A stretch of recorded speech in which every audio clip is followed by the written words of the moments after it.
But first of all, I'm very proud that my team is qualified for the final competition in Asia Cup. First time we were in the second. Usai media Cina lempar tudingan dan tuntut WO skuad Garuda, timnas Cina kena badai, 3 bintang andalannya dikabarkan absen karena Strong hard game, but of course in same time we are coming on this tournament with high ambition.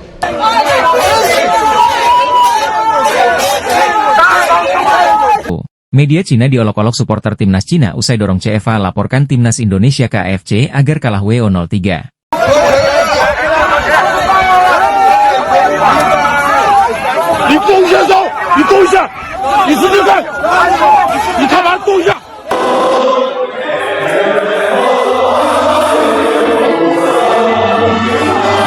Media Cina soroti ketangguhan lini tengah timnas Indonesia. Hampir semua gelandang adalah pemain naturalisasi.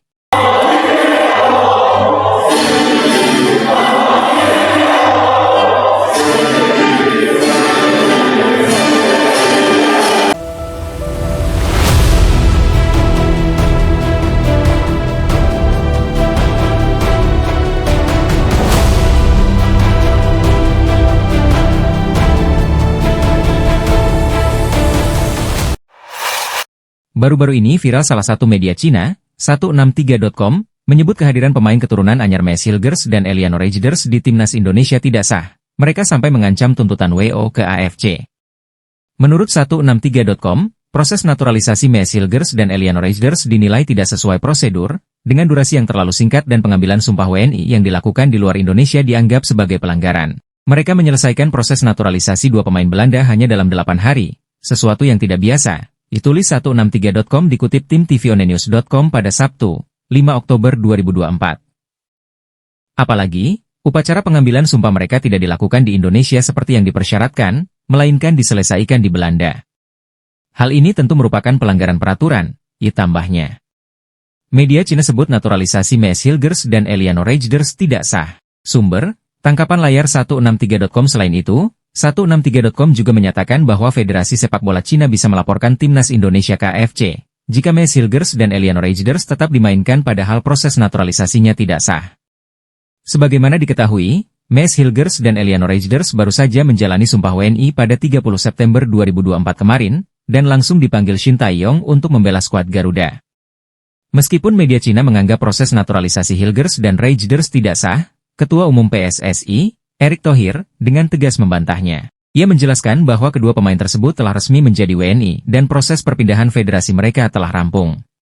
Hilgers dan Reijers resmi pindah federasi. Demikian keterangan dalam resmi PSSI pada Kamis, 3 Oktober 2024. Sementara itu, melansir dari media Cina, Sohu, timnas Cina baru saja mendapat kabar buruk jelang melakoni 2 laga ronde ketiga kualifikasi Piala Dunia 2026 zona Asia pada Oktober 2024. Diketahui Cina dijadwalkan akan menghadapi Australia dan timnas Indonesia. Tim asuhan Branko Ivankovic terlebih dahulu bertandang ke markas Australia di Adelaide Oval, Adelaide, pada 10 Oktober 2024. 5 hari kemudian, Cina menjamu timnas Indonesia di Qingdao Youth Football Stadium. Sayangnya, Cina datang dengan kabar buruk sebelum melakoni kedua laga penting ini. Ternyata, beberapa nama andalan timnas Cina tengah mengalami cedera. Kabar tersebut dikonfirmasi dari pernyataan Branko Ivankovic kepada media Cina, Sohu. Branko Ivankovic mengumumkan bahwa ada 3 nama pemain yang absen saat jumpa Australia. Rinciannya adalah Wu Lei, Alan, dan Yang Zhexiang. Wu Lei sendiri memilih menjalani perawatan mandiri di Shanghai, sedangkan Alan melakukan perawatan di kota Qingdao. Dalam wawancara hari ini sebelum pelatihan sepak bola nasional, pelatih sepak bola nasional Branko Ivankovic, meski begitu, keduanya masih memiliki peluang untuk jumpa timnas Indonesia. Sementara itu, Yang Zhexiang dipastikan absen saat menghadapi timnas Indonesia. Pemain 29 tahun tersebut mengalami cedera serius pada bagian pahanya. Yang Zhexiang cedera pahanya serius dan dia tidak akan berpartisipasi dalam kedua pertandingan tersebut, dilanjut Branko Ivankovic pada media Sohu. Media Cina, 163.com, malah kena hujatan supporter sendiri usai membuat laporan terkait timnas Indonesia bisa kalah walkout, WO, 3-0 di kualifikasi Piala Dunia 2026 zona Asia. Sebelumnya, 163.com sempat memberitakan jika Federasi Sepak Bola Cina, CFA, bisa melaporkan terkait masalah naturalisasi Maes Hilgers dan Eliano Reijers kepada Federasi Sepak Bola Asia, AFC. Mereka menilai proses naturalisasi Maes Hilgers dan Eliano Reijnders tidak sesuai dengan prosedur yang berlaku. Selain itu, singkatnya durasi naturalisasi dan proses pengambilan sumpah WNI yang tidak dilakukan di Indonesia, dianggap sebagai pelanggaran. Menurut pemberitaan Sports Weekly, prosedur naturalisasi Hilgers dan Reijnders tidak mengikuti peraturan dan prosedur terkait hukum Indonesia. Apalagi, upacara pengambilan sumpah mereka tidak dilakukan di Indonesia seperti yang dipersyaratkan, melainkan diselesaikan di Belanda. Hal ini tentu merupakan pelanggaran peraturan, tambahnya. Bahkan, mereka mengatakan bahwa jika timnas Indonesia tetap menurunkan Maes Hilgers dan Eliano Reijnders maka skuad Cina bisa menang mudah. Media Cina itu menyebut jika timnas Indonesia akan kalah 3-0 akibat hukuman WO yang diberikan AFC. Jika mereka, Maes dan Eliano, bermain pada saat itu, Cina bisa mengajukan banding ke AFC. Outrannya, timnas Indonesia akan langsung divonis kalah 3-0. Alih-alih mendapatkan dukungan, media Cina itu justru menjadi bahan olok-olok supporter sendiri. Melihat alasan yang ditulis 163.com itu membuat supporter tim berjuluk Tim Dragons itu geram dan merasa malu. Apa mentalitasmu? Dia bahkan memikirkan hal yang mustahil tanpa mengandalkan kekuatan sendiri untuk menang, ujar salah satu supporter. Di lapangan sepak bola, kekuatan yang berbicara sendiri, ditambah supporter lainnya. Para supporter menganggap jika media Cina itu hanya mencari-cari alasan dengan omong kosong belaka. Semuanya dilakukan sesuai aturan, berhenti menulis omong kosong, pungkas supporter Cina. Media Cina, 163 menyoroti ketangguhan lini tengah timnas Indonesia yang didominasi dengan para pemain naturalisasi. Cina dijadwalkan bakal berhadapan dengan menghadapi Australia yang berlanjut melakoni laga kontra timnas Indonesia dalam lanjutan putaran ketiga kualifikasi Piala Dunia 2026 zona Asia. Pertandingan antara Cina dengan timnas Indonesia sendiri bakal terjadi pada Selasa, 15 Oktober 2024, di Qingdao Youth Football Stadium. Jelang lanjutan laga itu, tim berjuluk Tim Dragons itu sangat mewaspadai kehadiran para pemain naturalisasi yang ada di kubu skuad Garuda.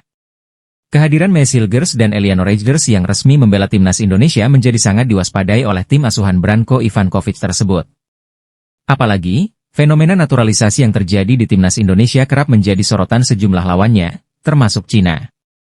Salah satu media asal Cina yang memberikan sorotan terkait hadirnya pemain naturalisasi adalah 163. Mereka menilai bahwa hadirnya pemain naturalisasi membuat timnas Indonesia sudah tak boleh dipandang sebelah mata. Menurut media Cina itu, hampir semua sektor skuad Garuda menjadi lebih kuat, utamanya juga berkat racikan dari pelatih Shin Tae-yong. Saat ini, seluruh tim sepak bola pria Indonesia telah meningkatkan nilainya dari tahap sebelumnya, ditulis 163 yang dikutip Sabtu, 5 Oktober 2024. Dengan total lebih dari 24 juta euro, angka yang lebih dari 2 kali lipat dari tim sepak bola nasional Cina. Selanjutnya, media Cina itu juga menyoroti terkait ketangguhan lini tengah yang dimiliki timnas Indonesia saat ini. Tak tanggung-tanggung, 163 juga mengungkit terkait para gelandang skuad Garuda yang kini didominasi para pemain naturalisasi. Hampir semua gelandang di tim sepak bola pria Indonesia saat ini adalah pemain naturalisasi, ditulis 163. Terlihat juga bahwa tim sepak bola pria Indonesia lebih memperhatikan perebutan dan intercept di lini tengah, ditambahnya. Berdasarkan hal itu tentunya membuat 163 memperingati Cina terhadap kekuatan baru yang dimiliki timnas Indonesia. Bahkan, saat ini skuad Garuda yang bertambah kuat menjadi ancaman nyata bagi tim Dragons tersebut. Tidak diragukan lagi bahwa tim sepak bola pria Indonesia yang semakin kuat, kata media Cina tersebut. Secara perlahan merupakan ancaman besar bagi timnas Cina, tutupnya. Respons media Vietnam usai supporter Malaysia dan Cina menuduh timnas Indonesia bersekongkol dengan FIFA soal pemain naturalisasi, tak berdasar. Media Vietnam memberikan respons usai supporter Malaysia dan Cina menuduh timnas Indonesia bersekongkol dengan FIFA soal pemain naturalisasi. Tuduhan itu muncul ke permukaan jelang skuad Garuda mentas di ajang putaran ketiga kualifikasi Piala Dunia 2026 zona Asia Grup C timnas Indonesia yang jadi satu-satunya wakil Asia Tenggara di ajang itu tergabung bersama Jepang, Arab Saudi, Australia, Bahrain dan Cina di Grup C. Pasukan Shin Tae-yong saat ini menempati peringkat keempat Grup C dengan 2 poin usai mengimbangi Arab Saudi 1-1 dan Australia 0-0. Selanjutnya, timnas Indonesia akan melakoni 2 laga away ke markas Bahrain dan Cina pada 10 dan 15 Oktober 2024. Shin Tae-yong pun memanggil 27 pemain terbaiknya ke skuad Garuda untuk 2 laga tersebut yang mayoritas adalah pemain naturalisasi. Sebut saja seperti Jai Idzes, Martin Paes, Tom Haye, Ragnar Oratmangoen, Rafael Struijk, Maes Hilgers, Eliano Reijnders hingga Nathan Choeon. Mengetahui skuad Garuda banyak dihuni pemain naturalisasi, supporter Malaysia dan Cina menuduh timnas Indonesia bersekongkol dengan FIFA. Hal itu diketahui dari forum sepak bola supporter Malaysia yang membahas soal banyaknya pemain naturalisasi di skuad Garuda. Forum dari supporter Malaysia itu memunculkan pertanyaan mengapa Indonesia bisa dengan mudah mendapatkan pemain naturalisasi asal Belanda. Sedangkan Malaysia gagal melakukan naturalisasi pemain Belanda, Matsdale setelah FIFA menolak permohonan naturalisasinya dengan alasan garis keturunan pemain terlalu jauh dari asal-usulnya. Menurut kami, Federasi Sepak Bola Indonesia memanipulasi catatan kelompok pemain naturalisasi. Tentu saja mereka akan menyangkalnya, namun sepak bola Indonesia dulunya paling banyak mendapat negativitas di Asia. Selain itu, cabang FIFA juga berlokasi di Jakarta. Tudingan forum di Malaysia, dikutip dari Soha, tim Indonesia dengan mudah menambah pemain naturalisasi. Namun puluhan pemain naturalisasinya semuanya memiliki wajah mirip orang Eropa. Jangan disangka kakek neneknya yang orang Jawa berkulit sawo matang akan melahirkan wajah seperti Martin Apes, Jai Idzes, tambah salah seorang supporter Malaysia di forum itu. Selain forum dari supporter Malaysia, banyak juga fans asal Cina yang disebut-sebut bersiap mengajukan gugatan terhadap Indonesia ke FIFA. Mereka menuding PSSI tidak mengikuti proses yang semestinya dari FIFA dalam menaturalisasi dua bintang terbarunya, Mes Hilgers dan Eliano Rejders. Menanggapi tuduhan dari supporter Malaysia dan Cina soal pemain naturalisasi timnas Indonesia, media Vietnam yakni Soha VN justru terkesan pasang badan. Soha VN menilai bahwa tuduhan dari kedua supporter tim lawan timnas Indonesia tersebut tidak berdasar dan mengarah ke fitnah. Tim Indonesia dituding berkolusi dengan FIFA untuk mencari keuntungan di kualifikasi Piala Dunia, ditulis Soha. Tak hanya fans Cina, fans Malaysia pun serentak menyerang tim Indonesia, tambahnya. Tentu saja tuduhan tak berdasar tersebut mendapat tentangan keras dari fans Indonesia. Banyak netizen yang menilai tim tuan rumah difitnah oleh fans Malaysia, tulisnya lagi. Satu hal yang pasti, deretan pemain naturalisasi di timnas Indonesia sudah berdasarkan syarat dan ketentuan yang berlaku sehingga disetujui FIFA. Media Cina minta Bahrain permalukan timnas Indonesia, singgung perbedaan ranking FIFA yang jomplang hingga kualitas pasukan Shin Tae-yong. Media Cina minta Bahrain permalukan timnas Indonesia dan menyinggung perbedaan ranking FIFA yang jomplang antara kedua tim hingga kualitas pasukan Shin Tae-yong.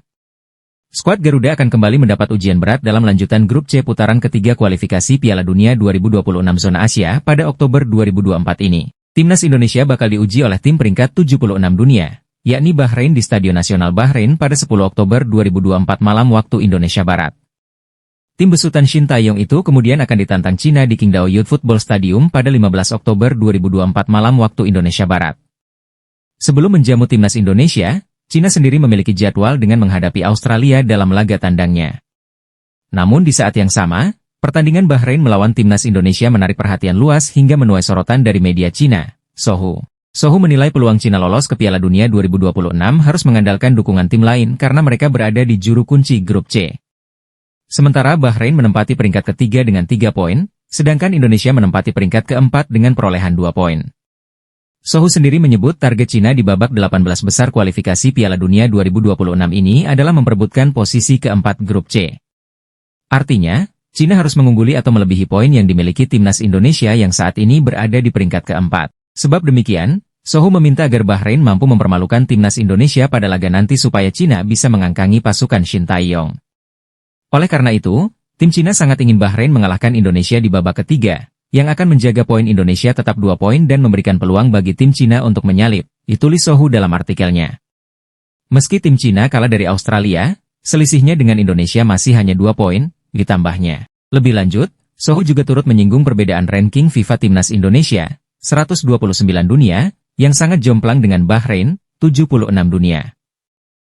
Dari segi kekuatan, tim Bahrain berada di peringkat 76 dunia, sedangkan Indonesia berada di peringkat 129, kata Sohu. Ada kesenjangan yang jelas antara kedua belah pihak dalam pengalaman kompetisi dan kemampuan komprehensif. Bahrain sendiri memang secara mengejutkan berhasil mengalahkan Australia 1-0 dalam pertandingan tandang. Sehingga, Sohu menilai Bahrain lebih kuat ketimbang timnas Indonesia, bahkan mereka terkesan merendahkan kualitas para pemain naturalisasi skuad Garuda asuhan Shin Tae-yong. Konfrontasi fisik yang sangat baik dan kebugaran fisik yang melimpah dari para pemain mereka adalah keuntungan terbesar mereka, Bahrain, ditulisnya. Meski tim Indonesia memiliki banyak pemain naturalisasi, namun mereka lebih fokus pada pertahanan, sehingga ancaman yang mereka tampilkan di sisi ofensif relatif rendah. Hal ini membuat Bahrain percaya diri untuk menyerang dan mencari gol, jelas media Cina itu. Sebagai informasi, Nantinya dua tim teratas di putaran ketiga ini berhak lolos otomatis ke Piala Dunia 2026, sementara peringkat ketiga dan keempat akan lanjut ke putaran keempat.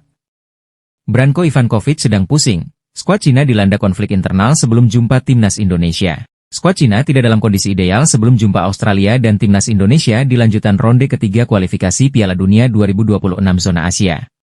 Cina bakal menantang Australia pada 10 Oktober 2024 di Adelaide Oval, Adelaide.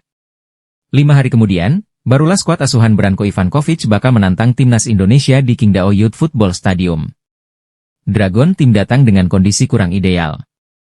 Pasalnya, skuad Cina datang dengan kondisi kurang kondusif di ruang ganti.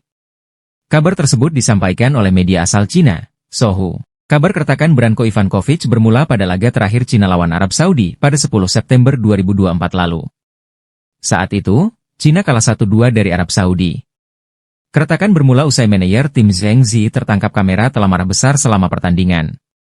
Zheng Zi memukul bangku cadangan sebagai ekspresi kemarahan atas keputusan dari Branko Ivankovic. Selain itu, kabar tidak mengenakan berikutnya terjadi saat Wu Lei sebagai kapten tim juga marah saat diganti pada laga tersebut. Wu Lei diganti pada menit ke-70 oleh Zhang Yuning. Wu Lei tertangkap kamera marah-marah kepada Branko Ivankovic dengan bahasa kurang menyenangkan. Bagaimana Anda bisa bermain dengan counter attack jika Anda mengganti saya? Ucap Wu Lei dilansir bolasport.com. Sohu menyebut bahwa Branko Ivankovic harusnya sudah dipecat usai 2 kali kalah lawan Jepang dan Arab Saudi. Pelatih asal Kroasia tersebut dinilai sudah tak mampu mengendalikan situasi di ruang ganti. Namun, media tersebut juga menyayangkan tindakan Federasi Sepak Bola Cina, CFA, yang lambat bertindak. Pada akhirnya, CFA masih memberikan kepercayaan kepada Branko Ivankovic. Branko Ivankovic masih dipercaya untuk memimpin untuk laga lawan Australia dan timnas Indonesia. Hal ini disebut karena CFA masih kesulitan untuk menyusun rencana pergantian pelatih. Menurut akal sehat, Ivankovic harus dikeluarkan dari kelas, tulis Sohu. Namun bos sepak bola Tiongkok itu lambat bertindak dan takut mengambil tanggung jawab, sehingga ia tidak mengganti pelatih. Setelah Ivan menyelesaikan laporan kerjanya, ia tetap mendapatkan kepercayaan dari Asosiasi Sepak Bola Tiongkok. Tentu saja, kepercayaan ini sangat rapuh, terutama karena Asosiasi Sepak Bola tidak memiliki rencana pergantian pelatih sebelumnya, pungkas Sohu. Tiba-tiba media Vietnam nyinyir soal kekuatan baru timnas Indonesia, beri sindiran keras ke anak asuh Shin Tae-yong. Media Vietnam membicarakan kekuatan baru timnas Indonesia asuhan Shin Tae-yong untuk menatap kualifikasi Piala Dunia 2026 zona Asia. Setiap perkembangan baru dari timnas Indonesia selalu mendapat sorotan dari media Vietnam. Hal ini tak terlepas dari progres yang sangat baik tim Garuda sejak ditangani oleh Shin Tae-yong. Padahal sebelum era Shin Tae-yong, Vietnam merupakan raja sepak bola Asia Tenggara, dengan sederet prestasi terutama saat diasuh oleh Park Hang-seo. Kemudian, label itu kini disematkan kepada timnas Indonesia, seiring progres dan prestasi yang diraih oleh timnas Indonesia. Diketahui, prestasi timnas Indonesia semakin meningkat dalam 2 tahun terakhir ini. Bagaimana tidak, Shin Tae-yong berhasil